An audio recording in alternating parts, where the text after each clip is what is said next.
कि दुख का कारण पाप है तो फिर पुण्यवान लोग क्यों दुख पाते हैं। तो देखिए, जो व्यक्ति हमें वर्तमान में बहुत पुण्यवान प्रतीत हो रहा है, उसके इससे पूर्व भी कई सारे जन्म हो सकते हैं कि किसी दूसरे शरीर के बुरे कर्मों की सजा इस शरीर को क्यों मिल रही है। धृतराष्ट्र पूछते हैं कि मैंने ऐसा क्या पाप कर्म किया था कि मेरे सामने मेरे 100 पुत्र मारे गए हैं। हरे कृष्णा। तो अब हम क्वेश्चन ले रहे हैं। वैसे तो काफी सारे क्वेश्चन हमारे पास आए हैं, लेकिन हम 3 प्रश्न जो है मैंने सेलेक्ट किए हैं, तो मैं इनका उत्तर देना चाहूंगा ना। तो इससे ऑलमोस्ट आप लोगों के सारे जो पुनर्जन्म से संबंधित जो डाउट्स है वो क्लियर होंगे, है ना। तो इन्होंने पूछा है कि दुख का कारण पाप है तो फिर पुण्यवान लोग क्यों दुख पाते हैं। तो देखिए, केवल पुनर्जन्म का सिद्धांत समझकर ही आपके इस प्रश्न का उत्तर मिल सकता है। जो लोग पुनर्जन्म का सिद्धांत नहीं समझते या नहीं मानते, उनका लिए ये प्रश्न हमेशा रहस्य ही बना रहेगा। तो हमें एक चीज समझना पड़ेगा कि हमें भौतिक शरीर नहीं है। हाँ, सबसे पहले अध्यात्म में ये चीज समझना, हम क्या है, शाश्वत आत्मा है। तो हमारा वर्तमान जीवन काल जो है शाश्वत समय का एक क्षण मात्र समय है वास्तव में, है ना। एक चमक मात्र टाइम आना, यानी बहुत छोटा सा समय है। तो जैसे मैं आपको उदाहरण से समझाता हूँ, है ना। एक बार क्या हुआ, हम लोग जेल में कोई कार्यक्रम करने के लिए गए थे, तो वहां पर हमने अलग अलग कैदी देखे। तो एक कैदी को हमने देखा कि वो बहुत वृद्ध था, बहुत अच्छे व्यवहार वाला था। तो किसी को, हमारे भक्त को लगा कि ये तो बिल्कुल निर्दोष है, वास्तव में है कि नहीं, है ना, इसको क्यों जेल में डाल रखा है। तो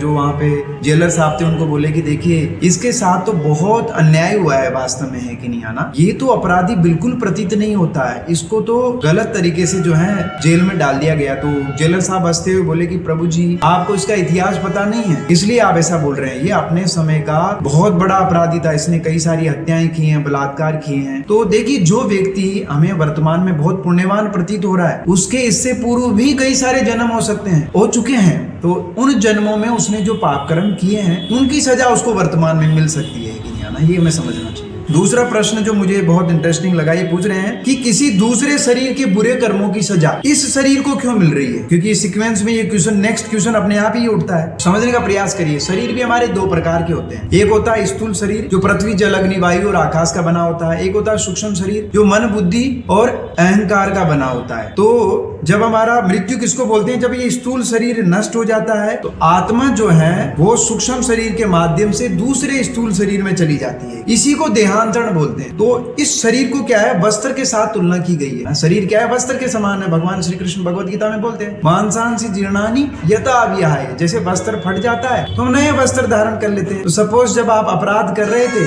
जब आप पाप कर्म कर रहे थे, हाँ, या कोई चोरी इत्यादि कार्य कर रहे थे, तब आपने लाल कलर के वस्त्र पहन रखे थे। लेकिन जब पुलिस आपको अरेस्ट करने के लिए आई, सजा देने के लिए आई, तो आप सफेद कलर के वस्त्रों में थे। तो चोर या फिर अपराधी ये नहीं बोल सकता कि अभी तो मैं अलग वस्त्रों में हूँ, है ना। तो ऐसा नहीं है वास्तव में, है ना। ये अच्छा तर्क नहीं होगा। तीसरा जो प्रश्न यहाँ पर है, वो भी एक प्रकार से इसी सीक्वेंस में है। तो वो है, जिस शरीर में हमने पाप किए हैं, उन सभी पापों की सजा उसी शरीर में क्यों नहीं मिल जाती, अगले जन्म में सजा क्यों मिलती है, वास्तव में है कि नहीं। तो देखिए, कई बार हम भौतिक जगत में ऐसी घटनाएं सुनते हैं कि किसी व्यक्ति को 250 वर्ष कैद की सजा सुनाई गई। तो वास्तव में ये संभव भी नहीं है। एक व्यक्ति का आयु जो है 60-70 या मैक्सिमम 100 साल होता है, तो 250 वर्ष की कैद की सजा उसको कैसे मिलेगी। तो ये बहुत हास्यास्पद भी है और बहुत मूर्खतापूर्ण भी है।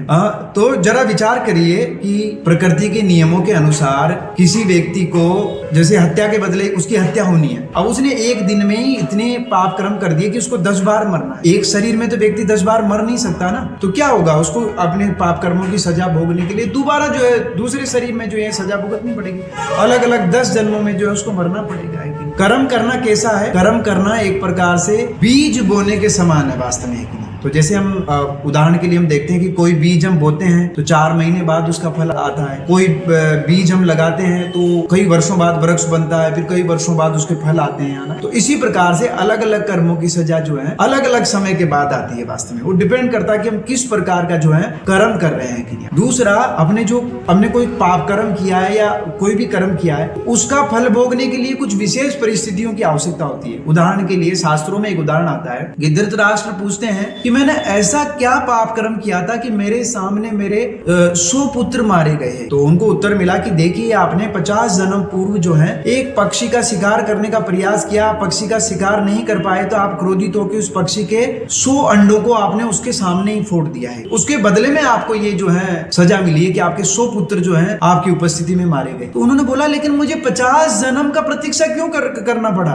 मुझे उसी जन्म में या उसके बाद के कुछ जन्मों में ही क्यों सजा नहीं मिल गई। तो उत्तर मिला कि देखिए 50 जन्म आपको इसलिए दिए गए ताकि 50 जन्मों में आप इतने पुण्य कर सको कि आपको 100 पुत्र हो सके। तो देखिए इसलिए भगवान बोलते हैं गहना कर्मणो गति। जो कर्म के सिद्धांत है वो बहुत गहन है, बहुत जटिल है वास्तव में, है कि नहीं, उनको समझना इतना सरल नहीं है। तो आशा करता हूँ इन प्रश्नों का आप लोगों को उत्तर मिला होगा। हरे कृष्णा।